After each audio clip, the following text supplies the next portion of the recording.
Кашкай попал к нам в стуженую пору.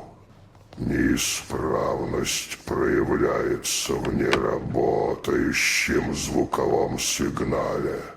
Требуется замена подрулевого шлейфа.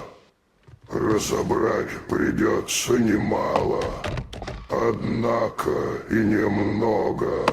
Снимаем подушку безопасности, разбираем подрулевой кожух и снимаем руль.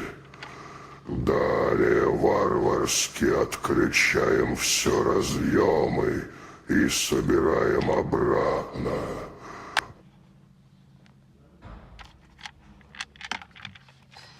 Потом оно заработает, просто пленка в камере закончилась.